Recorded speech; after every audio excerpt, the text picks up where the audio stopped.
Now, Uttar Pradesh Chief Minister Yogi Adityanath has fired fresh ammunition a day after the Election Commission announced the dates for 2022 UP Dangal. In fact, the Chief Minister has said that 80% of people in Uttar Pradesh with positive energy will vote for the BJP and the rest of the 20% will not. The remark has evoked strong reactions from opposition parties. Samarth Srivastava bringing us this report. ये चुनाव 80 बनाम 20 का होगा। 80% समर्थन एक तरफ होगा, 20% दूसरी तरफ होगा। State of war UP locked and loaded. Yogi fires big ammunition post poll dates announcement, pitting 80% voters with positive energy with the remaining 20% who he claimed were with negative energy, asserting that the 80% will vote for the BJP only, not the rest.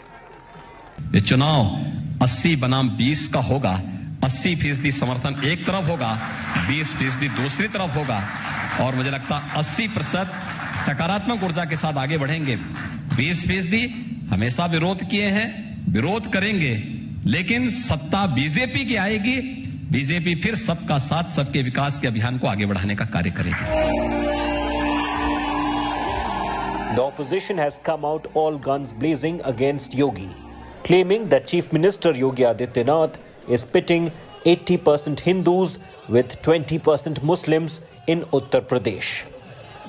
Bharatiya Janata party के सांसद और विधायक कुटने और पिटने लगे, तब भाजपा को 80 और 20 की बात याद आई। ये लड़ाई 80 और 20 की नहीं है, ये लड़ाई 15 और 85 की होगी। जाके गड़ी तभी भी भाजपा अपना ठीक कर ले और 15 से भी नीचे आएंगे। ये योगी आदित्यनाथ जी का 80% और 20% का दावा करना ये साफ तौर से झलकाता है कि भारतीय जनता पार्टी अपने किए हुए वादा सबका साथ सबका विकास खुद ही तोड़ती हुई नजर आ रही है।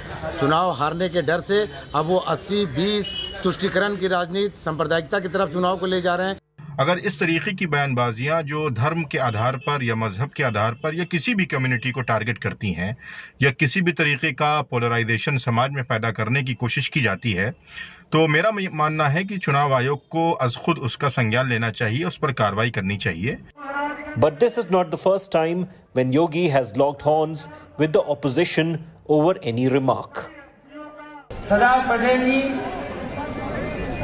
राष्ट्रपिता महात्मा गांधी, जवाहरलाल नेहरू, जिन्ना एक ही संस्था में पढ़ करके बैरिस्टर बन करके आए थे। एक ही जगह पर पढ़ाई लिखाई की उन्होंने, वो बैरिस्टर बने, उन्होंने आजादी दिलाई।